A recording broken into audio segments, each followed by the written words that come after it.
Miss হবে না আপনার পছন্দের টিভি শো। দেখুন জি5 অ্যাপে একদম ফ্রি। আমার ভালো মন্দ ভালো লাগা না লাগা সবটা নখদর্পণ সারাক্ষণ আমাকে আগলে রাখে। ইনফ্যাক্ট এই যে দুপুরবেলা খাবার পর আমি কুলের আচার খেতে ভালোবাসি সেটাও পর্যন্ত মনে রেখেছে। জানিস আমার আইসক্রিমের কি এই শহরটা না একটা বাজে কালচার হয়ে দাঁড়িয়েছে, কারণ কোনো সময়ের দামই নেই। এই যে বলেন না ম্যাডাম, এই শহর যেভাবে মানুষকে বুকে আগলে রাখে এরকম অন্য কোনো শহর আছে বলে তো আমি জানি না।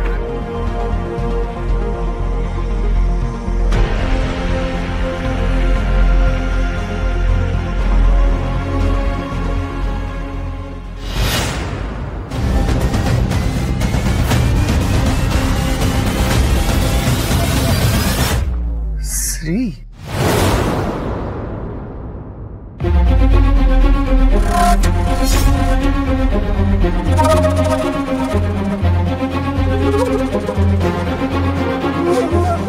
শ্রী, শ্রী, শ্রী, একটা কি করছো রাজ? Behave yourself. বাইরে একটা পলিথিন কাট করছো কেন? না ম্যাডাম, শ্রী, তাই বলছে ম্যাডাম একটু সাইড করুন। শ্রী,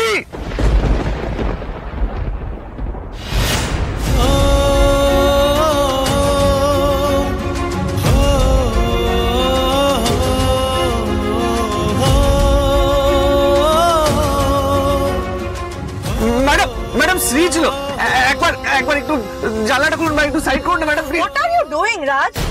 রাস্তার লোকেদের মতন চিৎকার করছো কেন? শ্রী ছিল তো, সো হোয়াট? তাহলে আপনি একটা কাজ করুন, আপনি সাইড করে দিন, আমি নেমে যাচ্ছি। No ways, we are running out of time. দেখো রাজ, এই টাইপের কেওস কিন্তু আমার একদম পছন্দ না, সো স্টপ ইট। আমার একটু দরকার ছিল ম্যাডাম, আমি তো সামান্য রিকোয়েস্ট করছি আপনাকে। রাজ, এখন অফিস আওয়ার্স চলছে, আর এর মধ্যিখানে কোনো পার্সোনাল কাজ আমি অ্যালাউ করব না।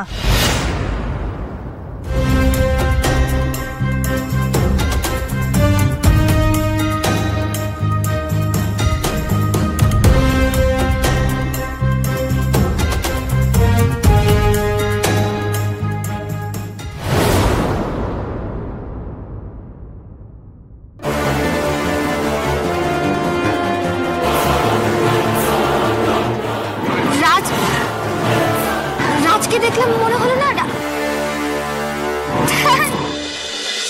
আমিও না পাগল হয়ে গেছি। রাজ তো এখন অফিসে, সারাক্ষণ ধরে ওকে চলে বেড়াচ্ছে। দাদা একটু তাড়াতাড়ি চালান। হ্যাঁ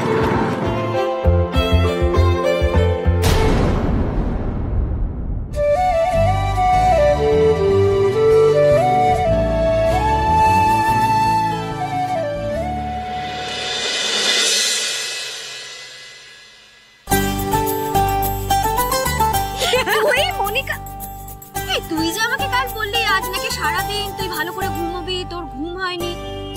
ও এখানে বুঝে তুই ঘুমোতে এসেছিস? ঘুমোতে হলে রাতে অফিসে গিয়ে ঘুমোবো, আর তুই আমার কাজটা করে দিবি। আরে আসলে খুব ডিপ্রেস লাগছিল জানিস তো, তাই ভাবলাম একটু সুন্দর সুন্দর ছেলেদের দেখবো, মুডটা ভালো হয়ে যাবে। তুই না সত্যি পারিসও বটে।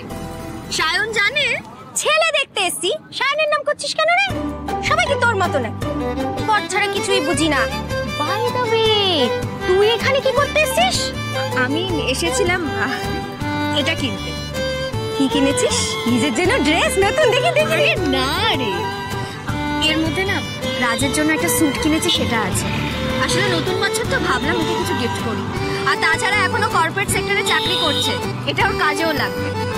ওফ শ্রী, তুই না পুরো একটা সংসারী। বরকে গিফট করছিস, সেটা ওর অফিসের কাজে লাগবে ভেবে। বিয়ে করো, তারপর তুমিও সংসারী হয়ে উঠবে। না বাবা, সংসার আমি করতে পারবো না, ওই সংসারের ঝামেলা আমি নিতে পারবো না।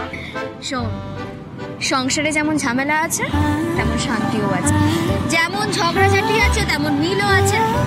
সংসারের মধ্যে না একটা অদ্ভুত ভালোবাসার উষ্ণতা আছে, বুঝলে Monica darling? Yes my darling. সত্যিকার কত কেয়ারিং, হাউ সুইট। শোন, আমার বর না আমার থেকেও বেশি কেয়ারিং। মানে আমার ভালো মন্দ ভালো লাগা না লাগা সবটা নখদর্পণ সারাক্ষণ আমাকে আগলে রাখে। ইনফ্যাক্ট এই যে দুপুরবেলা খাবার পর আমি কুলের আচার খেতে ভালোবাসি সেটাও পর্যন্ত মনে রেখেছে। জানিস আমার আইসক্রিমের কি? ব্লাশ করছিস কেন? এই তোরা রাজের রোমান্সটা না পুরো 90s এর হিন্দি ফিল্ম। ভিলেনটাকে শাশুড়ি? না রে, আমার শাশুড়ি মা খুব ভালো মনের একজন মানুষ। ভিলেন? ভিলেন তো আমাদের অফিসের প্রজেক্টের পুরো বিজ্ঞান টিচারের মতো দেখতে রে। দিলি তো মুখটা খারাপ করে ওই খারুসটার নাম নিয়ে। সত্যি আমার পুরো অ্যাসিডিটি হয়ে গেল। যা, যে কাজে যাচ্ছিলিস যা যা যা, চল টাটা। 11টার সময় বসকে সামনে বেরোতে হবে। রাজ কথা দিয়েছে আমার সাথে দেখা করবে।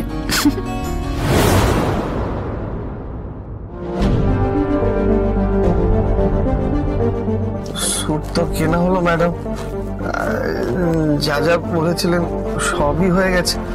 এবার আমরা অফিসে যাচ্ছি তো? না রাজ, এখন আমরা অফিস যাচ্ছি না। অফিসে যাচ্ছি না ম্যাডাম? তাহলে আবার কোথায় যাচ্ছি? আর কি বাকি আছে ম্যাডাম? এমনিতেই আজকে যা প্লাস্টিক সার্জারি হয়েছে, ঘষে ঘষে আমার মুখে ছাল তুলে দিয়েছে, এখনো শেষ হয়নি ম্যাডাম।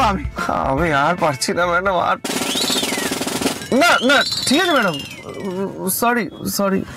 তোমাকে এগুলো রেগুলার প্র্যাকটিসের মধ্যে রাখতে হবে রাজ।